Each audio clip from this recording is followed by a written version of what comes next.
Welcome to Parish and Community. My special guest today is Dr. Eleonore Stump, who is a parishioner as well as professor of philosophy at St. Louis University.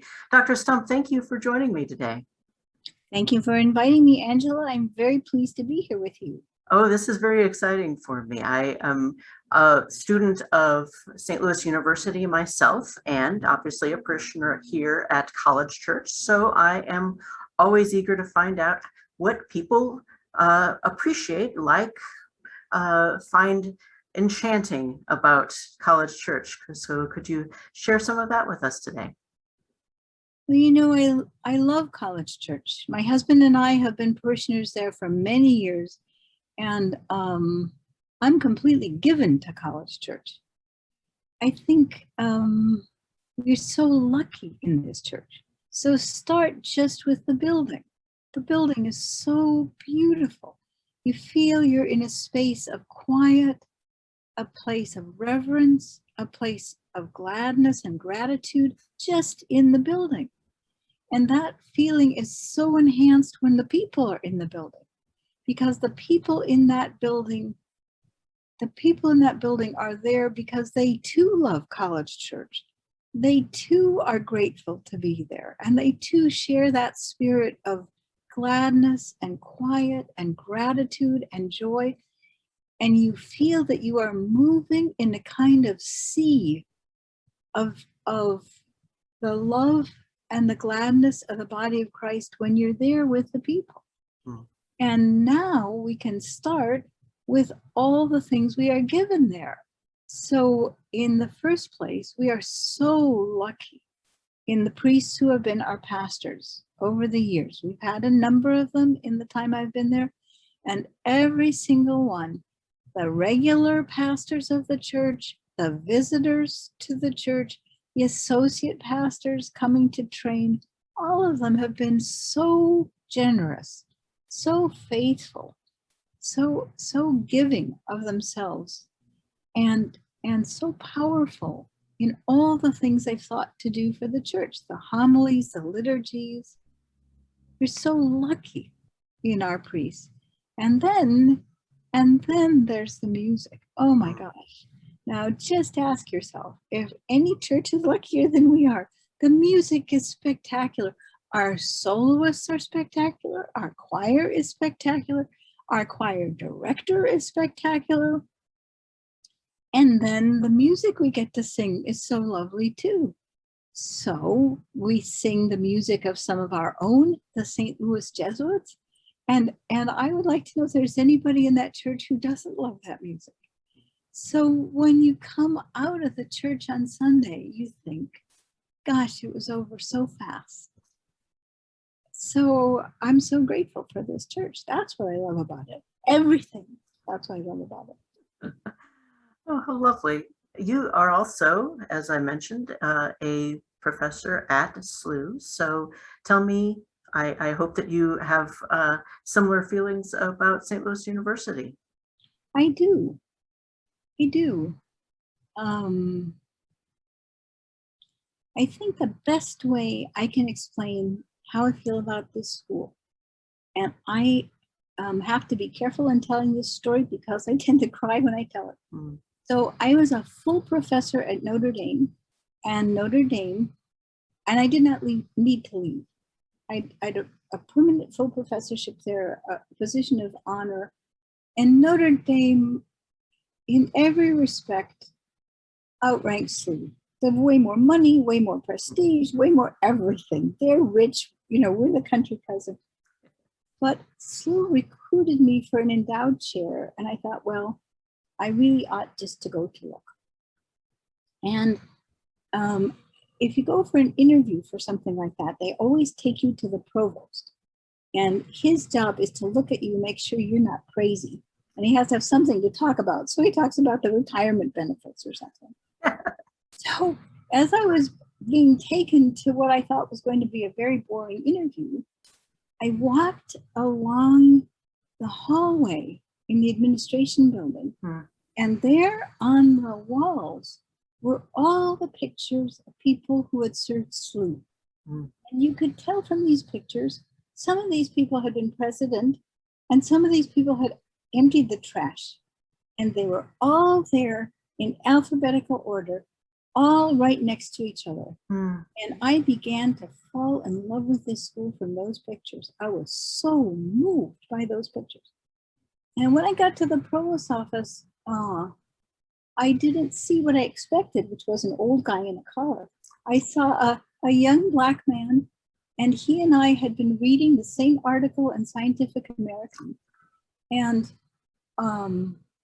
it was written by a Black sociologist at Princeton asking a politically highly controversial question about race issues and giving an answer that was not going to be popular.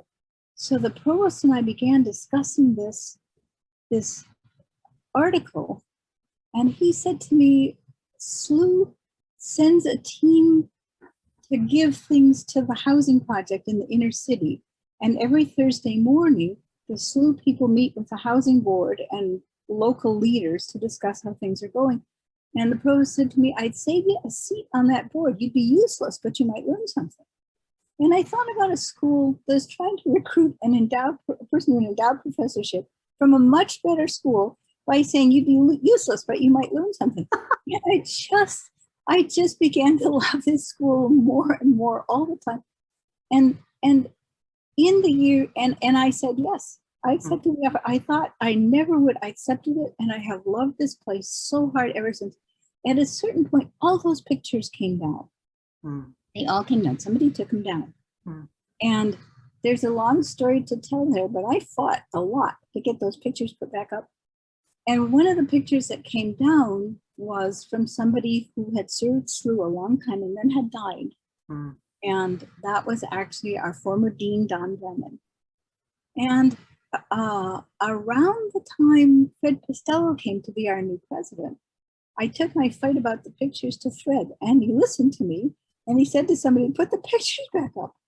And then he said to somebody else, ask her how we should put the pictures up. But right about that same time, I was recruited for a position elsewhere by a place that vastly outranks SLU. And I promised I would say my prayers about it and honestly consider it. And while I was saying my prayers about it and honestly considering it, SLU said to me, we're ready to put the pictures back up, and you can put the first one up and it'll be the picture of Don Brennan. Oh. I still cry when I think about that. It meant the world to me. I thought, this is my best honor. This is my best honor. And I told that other place, no, I have been so lucky to be here. I have been so lucky in this marvelous school. What a beautiful story. That must be your favorite place inside the office spaces. What about in the campus in general? Where do you like to be? Well, I do love the space of those pictures. That is for sure. I do. I love seeing all those people who gave their lives to SLU, and I love SLU's honoring of them. And I love being in College Church, for sure I do. But I guess after that, if I have to think of an outside place, what I love is when all the flowers come in the spring. And I also love when we put up all those weird and funny decorations at Christmas. I really love that too. It's just so cheerful. You can bring the children to come and have a look. And so like that, basically. I would be remiss if I didn't ask you about your book writing. You have written a tremendous number of books, I understand, and I understand that you have just finished a new book, and we might be among the first to hear about it because you just finished it. Isn't that right? Tell us about it. Well, I did just finish it. So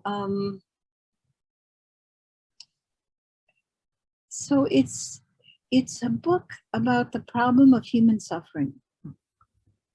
And ordinarily, when we think about human suffering in philosophy and theology, we think about what's called the problem of evil. How could there be a good God if human beings suffer as they do? And the response to that question on the part of the long Christian intellectual tradition, the response has been what's called the theodicy. You explain why God is justified in allowing human beings to suffer.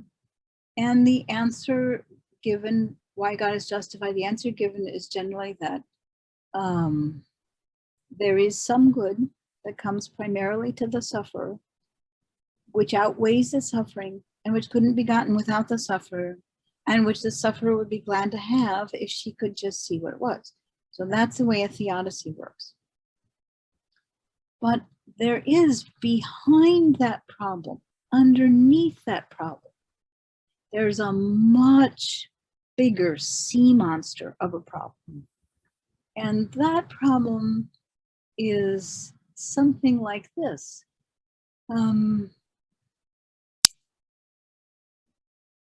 Suppose that you've had real tragedy in your life.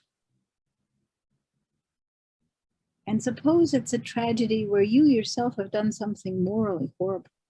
Suppose you're the Apostle Peter and you betrayed Christ in his hour of need. And now we have a nice Christian theodicy for you. We hand it to you. You see that it's right. You accept it. But here's the thing. You're still the person who betrayed the Lord in his hour of need. And you will be that person for all eternity. And all of us in heaven will get to look at your life through the lens of the mind of God the Creator. And through that lens, we will see you as you scuttled like the coward that you were in the shadows, unable to make good on your boast that you would die with Christ.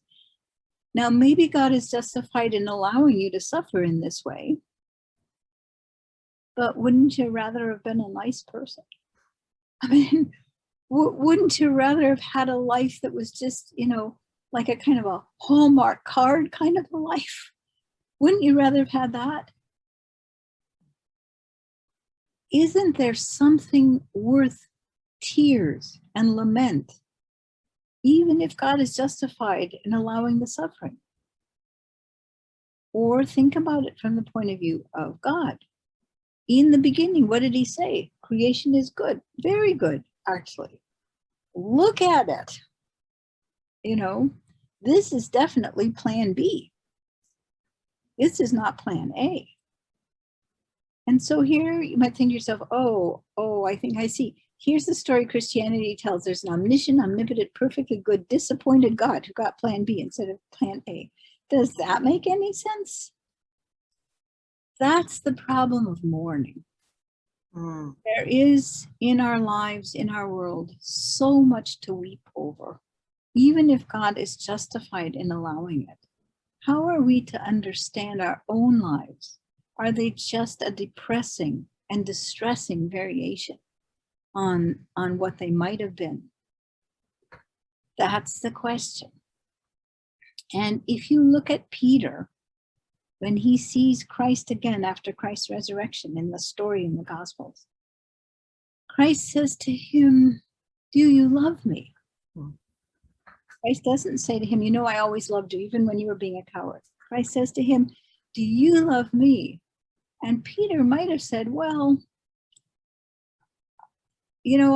I would like to say that I did, but after, what I did, I don't know if I'm allowed to say I love you. I mean, maybe what I should say is I want to love you. Maybe what I really should say is I want to love you. I don't know. But what Peter says is yes. And in that yes, he is so glorious. And therefore there is in his life of sin and suffering, not a distressing variant on the beautiful thing his life might have been. It is a glorious thing his life might have been. So the psalmist says, I will sing the praises of the Lord in the presence of the angels. I think in the presence of the angels, how would you dare? If you tried out for their choir, you'd never make it. How would you dare? And the answer is that the life of each of us is the song of praise we bring to the Lord. And we in our suffering who say yes to the love of Christ, yes to God, we produce in our lives, through our suffering, a song that even the angels will want to hear. And that's what this new book is about. Brilliant. I'm so excited. I'm very much looking forward to it. And I'm hoping that we'll get to see a lot more of you in the weeks and months to come. Dr. Stump, thank you for taking the time with me today. Well, thank you for the good questions. They were just lovely, and I enjoyed talking to you very much.